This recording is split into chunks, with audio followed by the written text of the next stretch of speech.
Hi, I'm Brandy, and I would like to invite you to experience our newly renovated mammography suite at the Fairview Park Hospital Breast Center. Our breast center has its own dedicated entrance with a relaxing boutique-like waiting area. You can make your appointment online anytime at fairviewparkhospital.com or by calling 478-274-3919. Most appointments take 30 minutes or less, and we will have your results back to your doctor within 24 hours.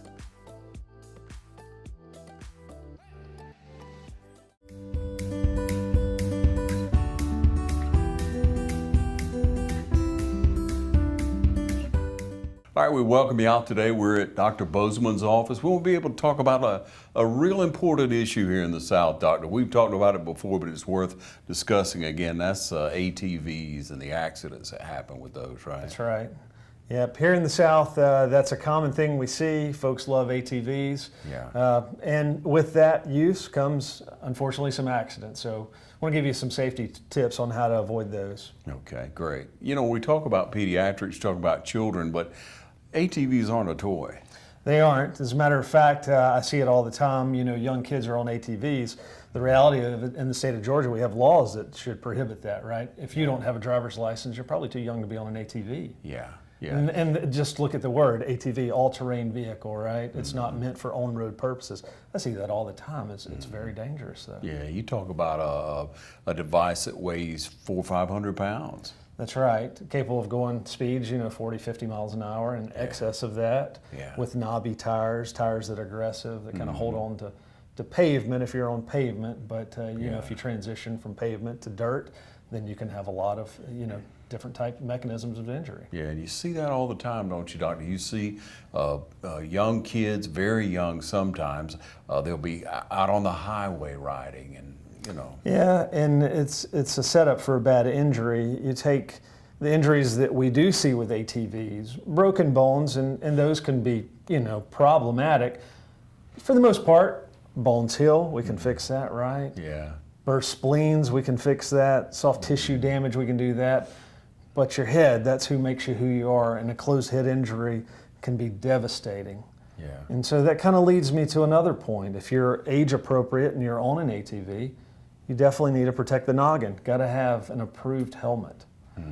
And that's only after you've taken the safety course for ATVs. So that's another thing that we highly recommend for age appropriate, adolescents and older kids. A lot of times you get into a accident like that and there's a broken bone, but at the same time there are other injuries that need exploring, don't they? That's exactly right. Usually there are multiple systems that can be involved, whether it's, like I said, orthopedic fractures and, maybe it's an internal organ. Yeah. But then, some of the most devastating injuries I've taken care of in my career have been the head injuries, because that's what makes us who we are. Yeah. And so it's a hard problem to deal with. Yeah, you have adults that may not ride with a helmet. You have kids you see riding with an adult. And what do you say about that, a couple of people on an ATV? Yeah, so you shouldn't be riding double in general. And we think of ATVs kind of in the traditional sense being a four-wheeler, right? But now there are side-by-sides, things that are much larger, go faster speeds, kind of look like a small automobile, but once again, it's more of an all-terrain vehicle that we see on the roads. So when we say ATVs, we've had to expand the definition of that. Yeah, for sure. So what do you tell people, parents, people who have a young child involved in an accident, and they think, he's probably all right? What would you suggest? Well, I think you have to look at the whole picture, right? Has there been a loss of consciousness? That's something that did the child just get their bell rung, or is there more significant injuries than that? And some of these are, you can tell just by looking at the child. But if there's a significant loss of consciousness, then they need to be evaluated by a medical professional. Yeah. So, So what do you recommend them to do right away? So right away at that point, then I would call 911 if there's been an accident, and the local responders will respond. If it's not that acute or it doesn't look as though there's been that significant amount of injuries, then go to the emergency room. Yeah, yeah. Doctor, it's a shame to say that in some situations a child can be operating on one. A parent may look at a situation of neglect and not want to call 911 or not want to do something, but the consequences could be detrimental. Always have to have the child's safety. That is the most important thing. So at the end of the day, you've got to do what's right from a safety standpoint, from the appropriate thing to do is to call the medical professionals. Yeah. All right, let's talk about how many of these accidents happen in our community. Yeah, in general, I think that there are quite a few more than come to our attention because they don't always come through the emergency room, and I don't always get called on these. Yeah. But significant pediatric kind of ATV injuries in a year, I'd say we probably see a dozen or so. Wow. And that doesn't always mean that they have injuries that are going to escalate care and have to go to a major children's hospital or something like that. But every year I take care of kids that require admission for maybe it's a soft tissue injury, a laceration, a big cut, maybe it is a spleen injury, things like that. So all in total, we're probably looking at least a dozen. Yeah, a lot of difference in a little body and a full-grown body. Well, and you have to imagine the amount of force that is transmitted. You and I would have a little more cushion, than a tiny child. But the same amount of force is transmitted to a smaller mass object.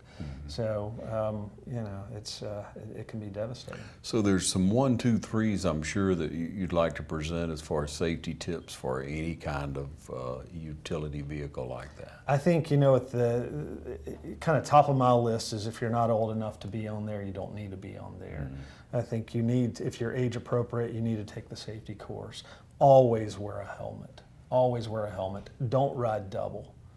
And we need the parents to be parents, and make sure that kids aren't doing things that they shouldn't be doing with an ATV. Yeah, again, I think we lose track as a southern society, a rural area, that it's not a toy. Well, that's right. And I grew up here and, loved the woods and the outdoors, and from an early experience, liked an ATV. Yeah. But, I have kids of my own, so you see it through a different lens these days, right? Sure. So an ounce of prevention is truly worth a pound of cure. Yeah, safety first, right? Absolutely. Yeah. Thanks for what you're doing. Thanks for what you provide here at Fairview Park Hospital in pediatric surgery, and how important that is to so many families you've helped already. Well, thanks for stopping by, and I appreciate the community support.